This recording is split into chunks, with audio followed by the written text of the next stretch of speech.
There's something about the wilderness that feels untouchable, like it holds secrets we're not meant to know. But sometimes those secrets reveal themselves in ways you can't explain. Imagine hearing whispers deep in the woods calling your name, seeing a hiker vanish right in front of you, or catching a pair of glowing eyes staring through the fog. Picture standing in an abandoned watchtower that shouldn't have anyone in it, or watching something unnatural emerge from the still waters of a remote lake. These aren't just stories, they're real encounters that make even the bravest park rangers question what's out there. If you're ready to face the unknown, stick around. These stories will stay with you long after the last word. Story number 1, The Whispering Woods. I'd worked as a park ranger for nearly a decade, but I'd never heard the forest speak until that night. It was late autumn, a quiet evening with the kind of chill that settles deep into your bones. I was on a routine patrol in the southern quadrant of the park, a place I'd walked 100 times before. The trails there were narrow, weaving through some of the oldest trees in the forest. It was peaceful most nights, but this time, something felt off. The usual forest sounds were gone. No rustling leaves, no hoots from distant owls, no scurrying of animals in the underbrush. Just silence, and my footsteps crunching on the trail. I was about halfway through the route when I heard it, a whisper. It was faint, almost like the wind, but there wasn't any wind. At first I thought I'd imagined it, but as I kept walking, I heard it again. "Hello," I called out, stopping in my tracks. My voice sounded louder than I expected in the quiet. No response. Just another faint whisper, too soft to understand. I figured it could be campers. People wandered off the trail sometimes, and it wasn't unusual to find someone lost in the woods. I turned off the main path, heading toward the sound. "Is someone there? Do you need help?" I called again, shining my flashlight into the trees. Nothing. The beam of light cut through the dark, but all I saw were shadows. The whispering stopped. I stood there for a moment, waiting to see if it would start again. Just as I was about to turn back, I heard it, closer this time. It wasn't just random murmurs anymore. It sounded like a voice. My name. James. My heart skipped. It was clear and unmistakable, but there was no one around. I swept my flashlight across the trees, my pulse quickening. Maybe it was someone playing a prank or a trick of the wind. But deep down, I knew it wasn't either of those things. "Who's there?" I asked, trying to keep my voice steady. No answer. The air felt heavier, colder. I told myself to turn around, to head back to the trail, but instead, I kept walking toward the sound. Something about it felt wrong, like it was drawing me in. The forest grew darker the further I went. The trees were packed so tightly together, they blocked out the moonlight. My flashlight started flickering, the beam growing weaker with every step. That's when I saw movement, a shadow darting between the trees. It was fast, too fast to be an animal. "Stop! Come out where I can see you!" I shouted, trying to sound confident. The whispering started again, but this time it wasn't just one voice. It was a chorus of whispers, overlapping and growing louder. They were everywhere, above me, behind me, to my left and right. My name was in the mix, spoken over and over. James, James, James. I turned in circles, shining my flashlight in every direction, but I couldn't see anything. My hands were shaking now, and the beam of light was barely cutting through the darkness. Then I noticed something ahead of me, a faint flickering glow. It was too dim to be a fire, but it was bright enough to catch my eye. Against all common sense, I followed it. The glow led me to a small clearing. In the center was what looked like an old abandoned campsite. There was a collapsed tent, its fabric torn and rotting, and a rusted lantern lying on its side. Scattered around were old belongings, a moldy sleeping bag, a pair of boots, and an open journal with its pages yellowed and crumbling. Everything looked like it had been there for decades. But that didn't make sense. This part of the forest wasn't on any camping routes. No one should have been here. I crouched down and picked up the journal, but the pages were so brittle they fell apart in my hands. That's when the whispers came back, louder and clearer than ever. "James, leave. Now." The voice was right behind me. I spun around, flashlight shaking, but no one was there. Then I saw it. A shadowy figure, pale and human-shaped, slipping between the trees. It moved unnaturally fast, disappearing before I could get a good look. "Who are you?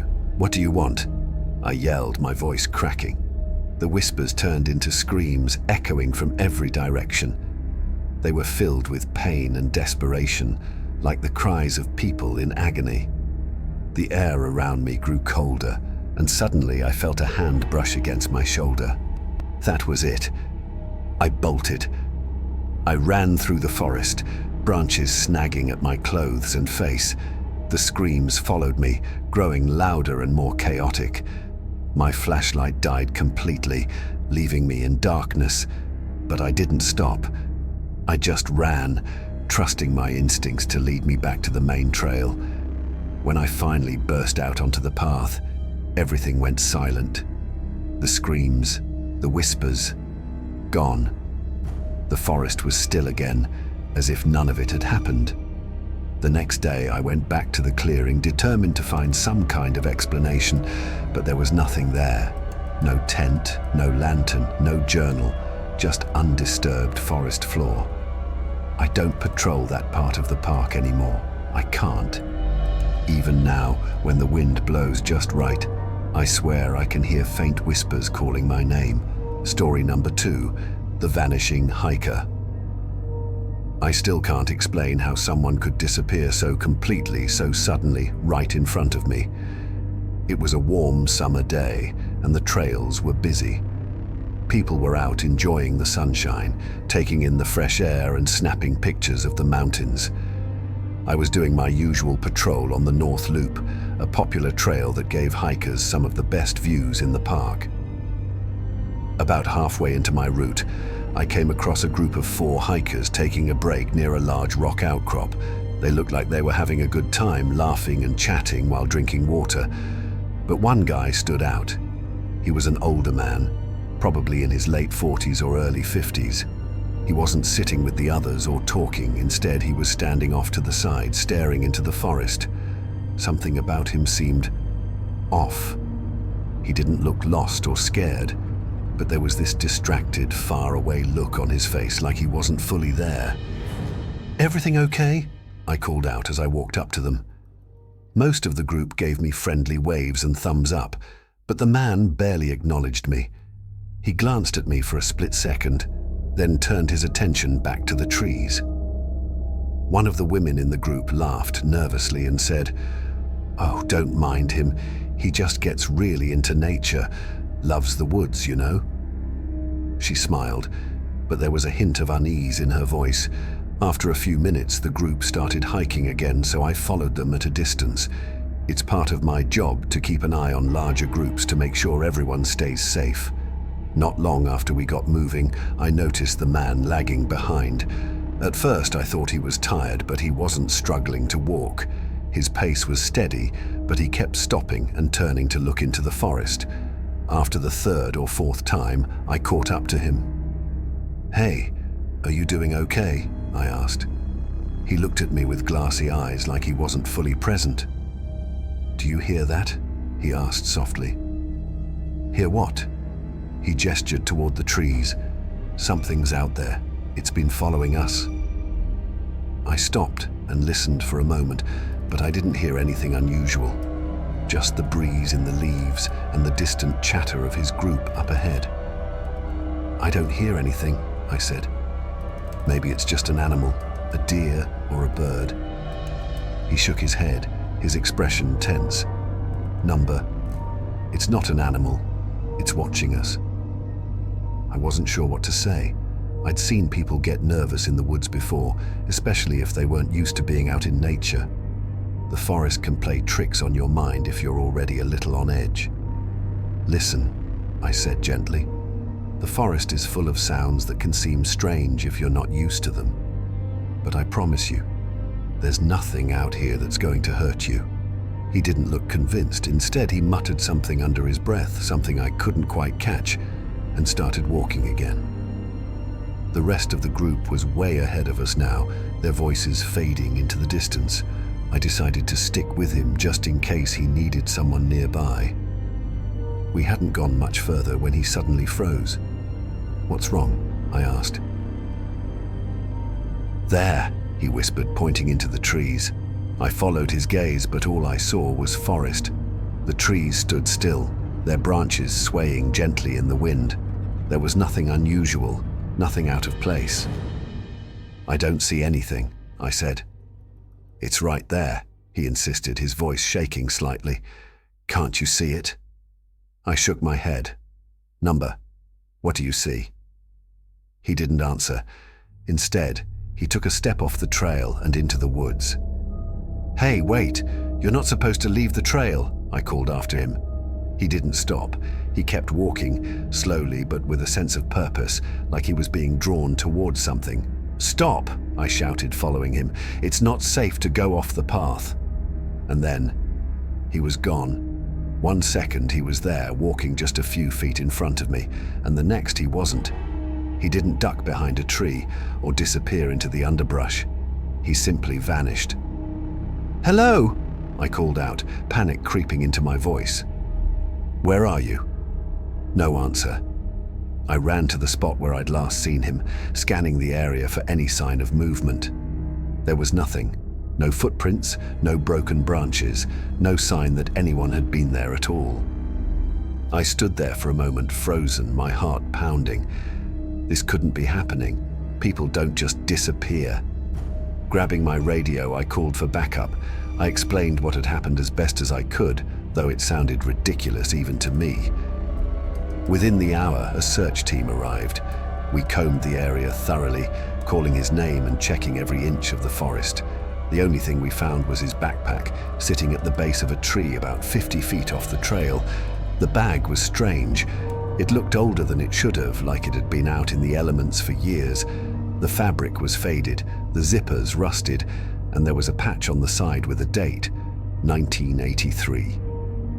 We searched for days, but there was no trace of him. No footprints, no clothing, no personal items other than the backpack. He was just gone. To this day, I can't make sense of what happened. I've gone over it 1,000 times in my head, trying to figure out where he could have gone or how I missed something so obvious. But there's no logical explanation. After that incident, I stopped volunteering for hiker patrols. I can deal with a lot of things in this job, but that was something else. Whatever happened to that man, it's beyond anything I understand. And I'm not sure I want to understand. Story number 3. The eyes in the fog. The fog rolled in thick and fast that evening, but it wasn't until I saw the eyes that I knew something was wrong. It started as a regular night on patrol. I was assigned to the eastern part of the park, a quiet area that rarely saw visitors. It was peaceful usually. The trees there were tall and close together, and the trails were narrow, almost like the forest was trying to swallow them. That night, the fog started rolling in just before dusk. At first, it was light and wispy, just enough to give the forest an eerie feel. But as the sun set, it thickened quickly, turning into a dense, heavy blanket that clung to the ground. By the time it got dark, I couldn't see more than a few feet ahead of me, even with my flashlight. I'd seen fog like this before, but something about it felt different. The air was colder than it should have been for that time of year, and there was this strange smell I couldn't place, earthy and metallic like damp soil mixed with rust. I was about halfway through my route when I heard it. A branch snapped somewhere off to my right. It wasn't the kind of quick crack a falling twig makes. It was slow, deliberate, like someone or something had stepped on it. I stopped and shone my flashlight toward the noise. Hello? Is someone there? The beam of light cut through the fog, but I couldn't see anything, just trees and thick mist swirling around them. For a while it was quiet again, and I told myself it was probably just an animal, maybe a deer or a raccoon. But as I kept walking, I heard it again. Branches snapping, footsteps crunching, and this low growling sound. It didn't sound like any animal I'd ever heard. I stopped in my tracks, my hand tightening on my flashlight. "Who's out there?" I called out, trying to sound braver than I felt. No answer. Just silence. The fog seemed to close in around me, and for the first time, I felt genuinely uneasy. I kept walking, trying to convince myself that everything was fine. But the deeper into the woods I went, the worse it got. That's when I saw them. The eyes. Two glowing pinpoints of light, faint but unmistakable, hovering in the distance. At first, I thought it might be a reflection from an animal's eyes. But these were different. They didn't just reflect the light from my flashlight, they glowed on their own. "Hello?" I called again, my voice shaky. The eyes blinked once, and then they moved. They darted to the left, then to the right, disappearing for a moment, before reappearing much closer. Whatever it was, it moved fast. Too fast. My heart started pounding as I backed up a step, my flashlight trembling in my hand. The growling started again, low and guttural, and this time it sounded like it was coming from everywhere at once. "Who's there?" I shouted, my voice echoing through the trees. The eyes disappeared, but I could feel something watching me. The air felt heavy, almost suffocating. I spun in circles trying to catch a glimpse of whatever it was, but the fog was too thick. And then I saw it. A figure emerged from the mist just for a moment. It was tall and humanoid, but something was wrong. Its arms and legs were too long, and its head tilted at an unnatural angle. It moved in sharp, jerky motions, like a puppet being yanked around on strings. My stomach dropped and I froze. My instincts screamed at me to run, but my legs wouldn't move. The figure twitched and disappeared back into the fog, leaving me standing there in stunned silence. I grabbed my radio, desperate for help. "Base, this is James. I need backup in the eastern sector right now." The radio crackled, and for a moment I thought I'd made contact, but instead of hearing the dispatcher, I heard my own voice echoing back to me. "Base, this is James. I need backup." It was my exact words, repeated back in a flat, distorted tone. "Hello? Is anyone there?" I shouted into the radio, but all I got was static, and then my voice again. I dropped the radio, panic taking over, and started running. My flashlight flickered and died, plunging me into complete darkness. I stumbled through the woods, barely able to see the trail beneath my feet. The growling grew louder, and I could hear footsteps pounding behind me, getting closer and closer. I didn't dare look back. Finally, I saw the ranger station ahead, its faint outline barely visible through the fog. I sprinted toward it, throwing myself inside and slamming the door shut. I locked it and wedged a chair under the knob, my chest heaving as I tried to catch my breath. For a moment, everything was quiet. Then came the scratching. It started softly at first, like claws dragging lightly against the wooden door. Then it grew louder, more insistent. I grabbed the nearest object, a heavy flashlight, and clutched it like a weapon, my eyes darting to the windows. I saw the glowing eyes again, just outside the glass, staring in at me. They blinked once, twice, and then disappeared into the fog. The scratching continued all night, sometimes at the door, sometimes at the windows. I didn't move from my spot until sunrise. When the first light of day broke, the fog lifted, and the noises stopped. I cautiously opened the door, stepping outside into the fresh morning air. There was no sign of the creature, but the door was covered in deep gouges, proof that whatever had been out there wasn't just my imagination. I reported what happened, but no one believed me. They said it was stress or fatigue, maybe a wild animal, but I know what I saw. It's been years since that night, but I still get chills whenever the fog rolls in. Every time I hear the wind whistle through the trees, I half expect to see those glowing eyes staring back at me. What would you do if something like that followed you home? Story number 4, the old watchtower. The watchtower was supposed to be abandoned, so why did I see someone up there waving at me? The old watchtower sat on a hill at the far edge of the park. It had been out of service for decades, and everyone who worked here knew it wasn't safe. The structure was rotting, the stairs were unstable, and the whole thing was covered in rust and faded warning signs. Nobody was supposed to go near it, let alone climb it. I'd passed by it plenty of times on patrol, and nothing about it ever seemed unusual until that night. It was late fall, the air crisp and cold, and I was assigned to patrol the northern sector. It was a quiet shift, with barely anyone around, and I figured it would be an easy night. The forest felt still, almost too still, but I brushed it off. As I walked along the trail, I glanced up at the hill where the old watchtower stood. That's when I noticed something odd. There was a faint light coming from the top of the tower. I stopped in my tracks, squinting to make sure I wasn't imagining it. The tower had been abandoned for years. There was no power, no working lights, nothing. But there it was, a soft flickering glow like the light from an old lantern. And then I saw the figure. It was standing at the very top, just behind the railing, a dark silhouette against the faint light.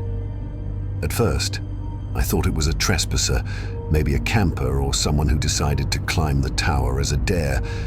But something about the way it stood there, so still, felt off. The figure suddenly raised a hand and waved. My stomach dropped. It wasn't a casual wave. It was slow, deliberate, almost mechanical. The hair on the back of my neck stood up.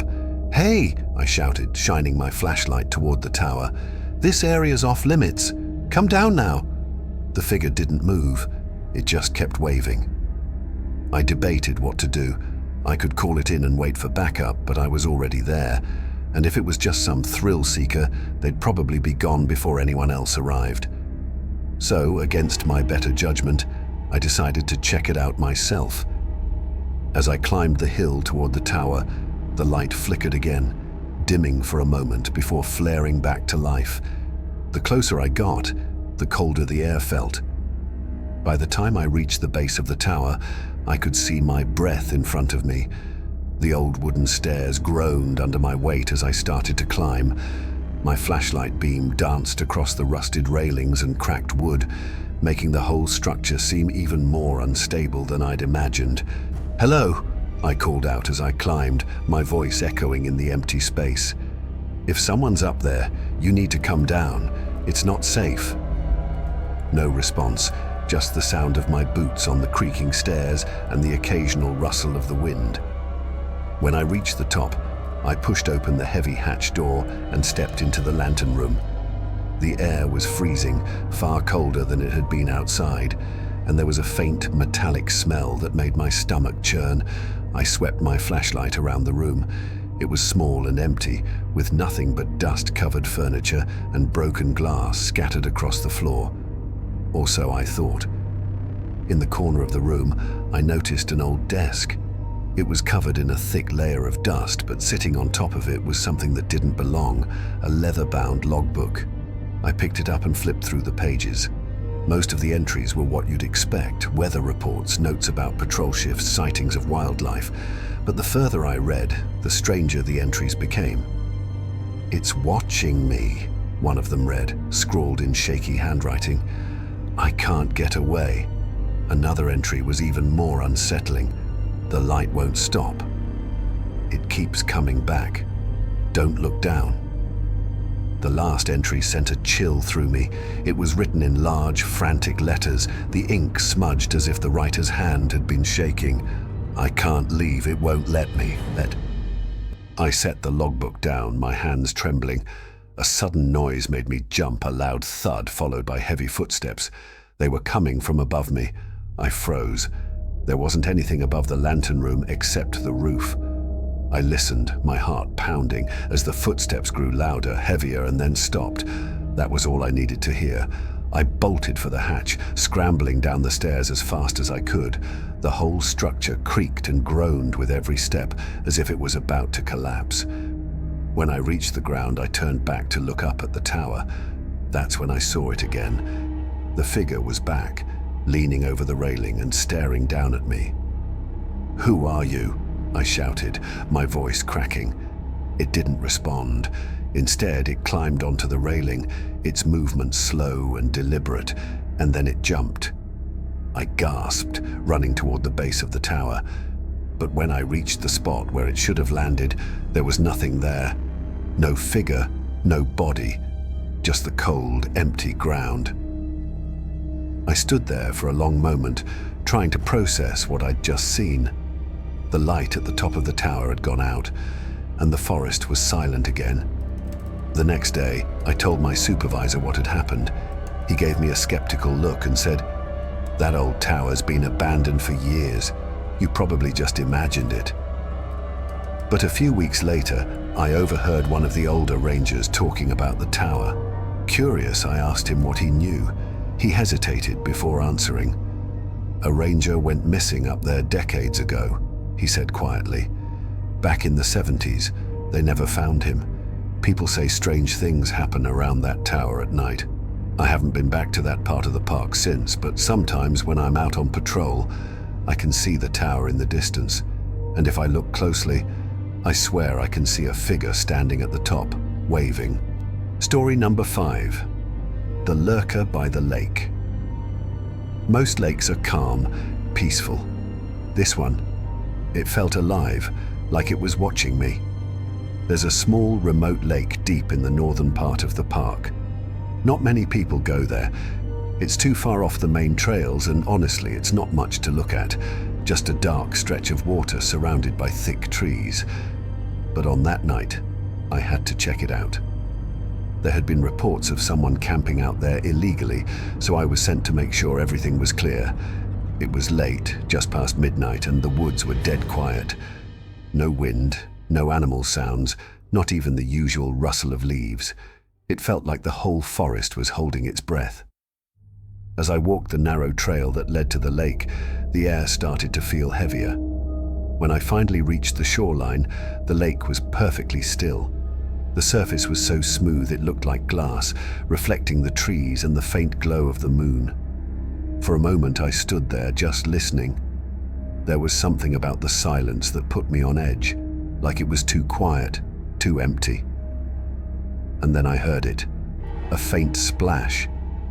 It wasn't loud, just enough to break the stillness, like a stone dropping into the water. I shone my flashlight across the lake, but I didn't see anything. The surface was still again, like nothing had disturbed it. I told myself it was probably a fish or a bird landing in the water, but then I heard another splash, this one louder, and then another closer to the shore where I was standing. "Hello!" I called out, my voice sounding too loud in the quiet. No response, just the sound of water rippling in the distance. As I walked along the edge of the lake, a foul smell hit me. It was faint at first, but it grew stronger the closer I got to the water. A sharp, sickening stench, like something rotting. I covered my nose with my sleeve, trying not to gag. I scanned the area with my flashlight, and that's when I saw it. At the far end of the lake, just outside the beam of my light, was a figure. It was tall and thin, unnaturally so, and it was standing right at the water's edge. Its body was pale, almost grey, and its limbs were too long, like they didn't fit together properly. For a moment, I thought it might be a person, but the way it moved, jerky and unnatural, like it wasn't used to its own body, told me otherwise. "Hey, you're not supposed to be here," I shouted, more out of instinct than anything else. It didn't react. It just stood there, its head tilted to the side like it was watching me. I took a step back, and that's when it moved. It lunged forward, its limbs flailing awkwardly as it dove into the lake. The splash was huge, sending ripples across the water. My flashlight shook in my hand as I pointed it toward the spot where it had disappeared. The water churned violently, as if something massive was thrashing around just below the surface. The ripples grew bigger, faster, and then started moving toward me. Whatever it was coming closer. My heart was pounding as I stumbled back from the shore. "Stop!" I shouted, though I wasn't sure who or what I was yelling at. The water was less than 10 feet away from where I stood when it suddenly stopped. The lake went still again, so abruptly it was like the chaos had never happened. For a moment, I thought it was over, but then I made the mistake of looking up. The figure was back, standing at the edge of the water, just a few feet from me. It was soaking wet, its skin glistening in the moonlight. Its head was tilted even further to the side, at an angle that looked impossible, and its limbs hung awkwardly, like they were too heavy for it to hold up. It didn't move. It just stared at me. I didn't wait to see what it would do next. I turned and ran, my boots slipping on the damp ground as I scrambled back to the trail. I could still smell that awful, rotting stench, and I swore I could hear faint splashes behind me, like it was following me. By the time I reached the main trail, I was shaking so badly I could barely hold my flashlight. I radioed for backup, stammering as I tried to explain what I'd seen. When the other rangers arrived, we searched the area around the lake, but there was no sign of anything unusual. The water was calm, the shore undisturbed, and whatever had been there was gone. The others brushed it off, saying I must have been tired or imagining things, but I know what I saw. That thing wasn't human, and it wasn't an animal either. I haven't gone back to that lake since. In fact, I try to stay as far away from it as possible. Whatever's in that water, it's not something that belongs here. So if you're ever near that lake, do yourself a favor and stay away, especially at night. Whatever's in there, it doesn't want to be found. Even now, I avoid that lake at all costs. Whatever's in there, it's not something I ever want to meet again. Where are you watching this from? Is it night where you are? Be sure to like and subscribe, just in case the next story comes.